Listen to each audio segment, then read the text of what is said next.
All right. Here we are. It's week 16 in our 8-week condensed course. So you are in your last module, which is super, super exciting.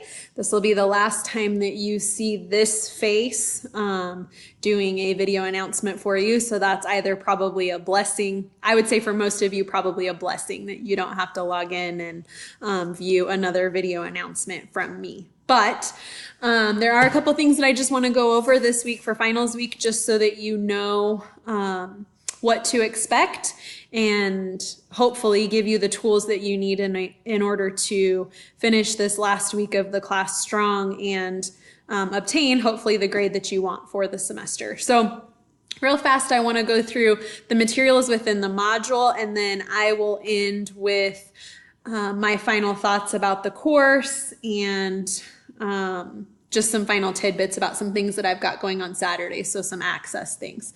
So this week, the only thing that you're going to focus on are those recipe cards. So for this, these last few days, if you haven't already started building your recipe cards, like I had told you in week 15 to start working on, you'll definitely want to make sure that you hit the ground running in the next several days so that you can get those submitted by this Saturday, July 28th deadline. So again, I have embedded another copy of a sample recipe card. Remember, you will be creating those in PowerPoint. So you'll want to open up PowerPoint, have 3 slides, and then on each slide you will create your recipe card. So here I've given you an example of what has become, every summer I go through a favorite thing of things that I like to create in the garden. And this summer, this has been my go-to thing. It's this caprese salad with a vinaigrette that I make from scratch. And it is a family favorite this summer. So the tomatoes come out of my garden, the basil, the salad. I'm growing some arugula out in my garden to make up the basis of that salad, and then the vinaigrette, like I said, I like to make that from scratch as well. And I talk about that in my food culture. So I talk about being able to harvest those things in our garden, and then my kids love making the dressing because we pour all of the ingredients into a mason jar, and then they get to shake it up and pour it over the salad. So it helps engage them in the process and really get them excited about eating their vegetables, which they're not always the most excited about. So it's a fun way to get them involved, and really how I would describe my food culture in terms of where I'm at the place that I am in my life. So each of those recipe cards are worth 50 points. And within this module, I have embedded the actual grading rubric for those recipe cards. So you can see that there's points allocated to the organization and the grammar of the cards themselves. But then each card does have its own individual breakdown and points assigned with it. You want to make sure that in each of those recipe cards, you address the ingredients, you give the instructions on how to prepare that meal, and then you also want to address how that ties to your food culture. And then I would encourage you to put your name somewhere on it, just so when I not collaborate, but put together all of your recipes and make that cookbook, we know whose is whose. And I'll try to delineate that as well. Then you are going to upload your recipe cards as a signature assignment. So similar to in week 4, I believe it was, when you created your online portfolio, you'll go back out into that online portfolio to upload your recipe cards. So you want to make sure that when you click on this upload completed recipe cards, that you do go out and select your portfolio, and then you attach those 3 PowerPoint slides to the portfolio.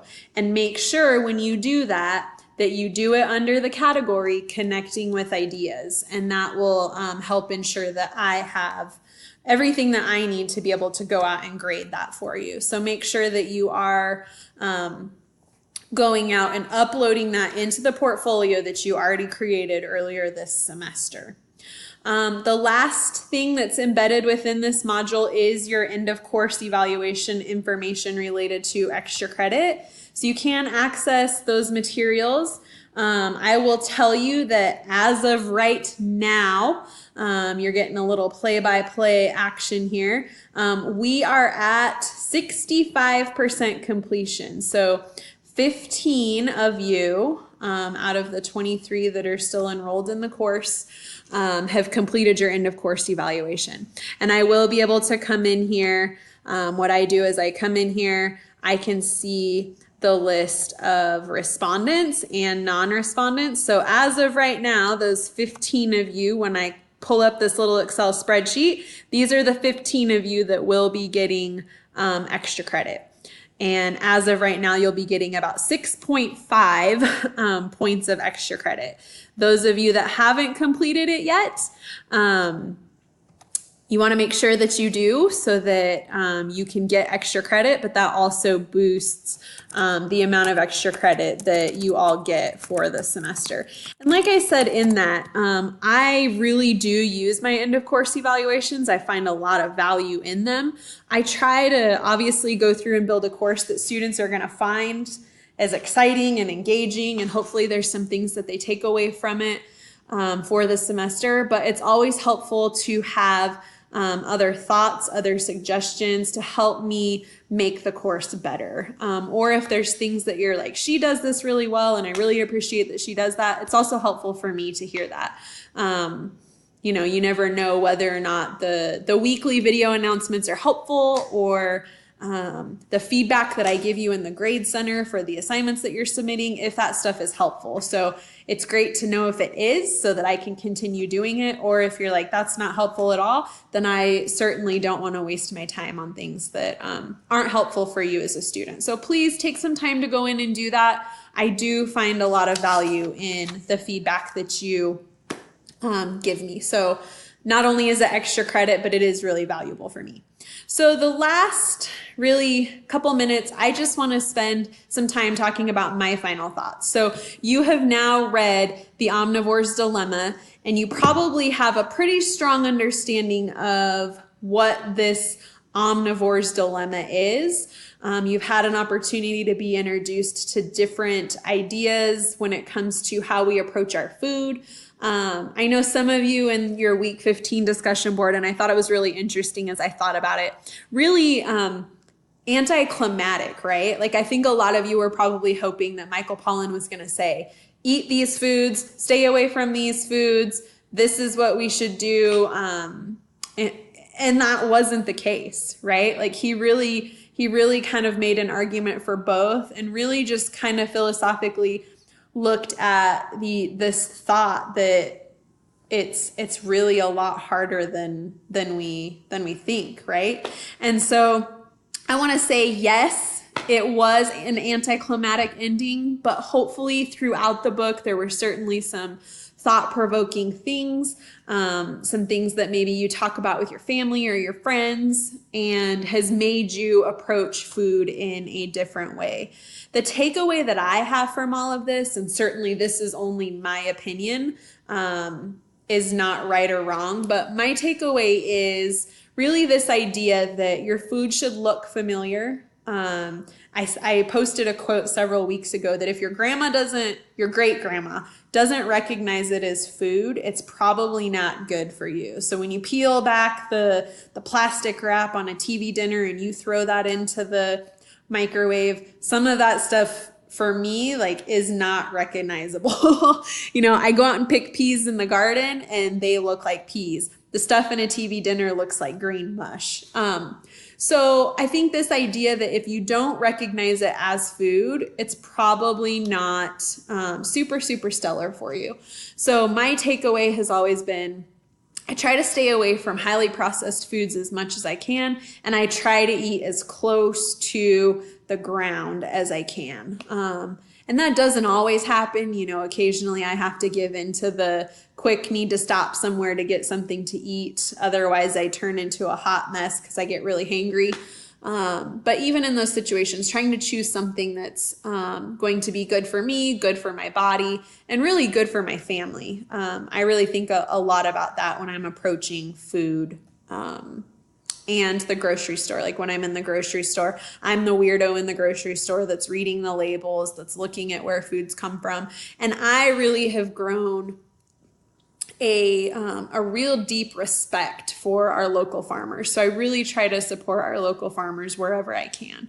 So establishing strong relationships with them and buying local, trying to keep my money local so that I can support the people here in the Treasure Valley that are really doing that hard work. So for me, that's my takeaway, and my philosophy towards this idea of the omnivore dilemma. The last few things that I will leave you with, visit the campus garden. So if you haven't been out to the campus garden, like I said, that's a garden for you. I saw several of you when we posted the 2 weeks of extra credit to come out and help with weeding. But if you find in the next several weeks, like, oh man, I'd really like some fresh tomatoes, or I wonder if the beans are producing yet. We're swimming in zucchini right now. We're swimming in eggplant. We're swimming in peppers, cucumbers. So please come out, help yourself. The garden is for you. And I think that's a great way to get you connected back to that whole food kind of movement and local, right? Like supporting a local garden here in the area. So come out, see us, send me an email if you want to know when I'll be there. I'd be more than happy to meet up with you and help you harvest some produce to take back to your friends or your family. And then the last thing, the very, very last thing is I will work to grade all of your recipe cards Thursday and Friday as you're submitting them. However, on Saturday, I am headed out of town, and we go up a couple times a year to my husband's ranch that his family grew up on. And there's no cell service.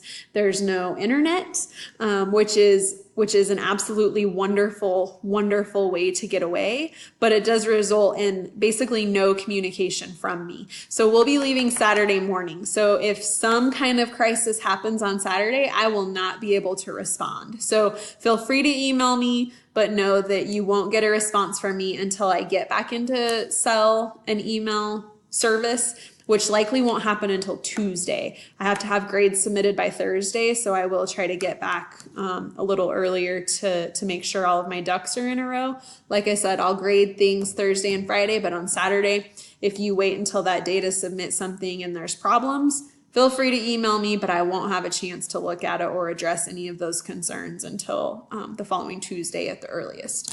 As always, have a fantastic week. Thank you for really a wonderful semester.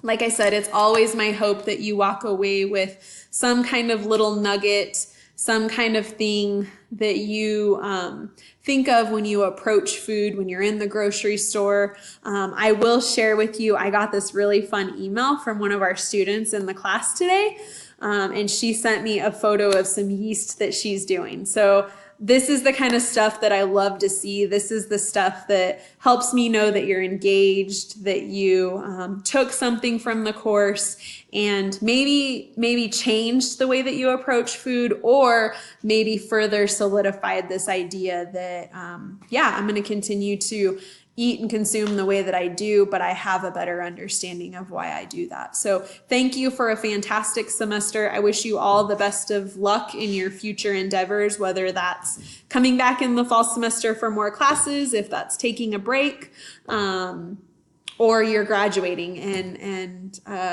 this is that last little checkbox for you. Or we have quite a few high school students out there. You're gearing up for the remainder of your high school career. So like I said, don't be a stranger. If you see me on campus or you see me out in the campus garden, feel free to come up and say hi. I'd be more than happy to chat with you and really just meet with you. So with that, best of luck. Thank you for a fantastic semester, and hopefully I'll see some of you around.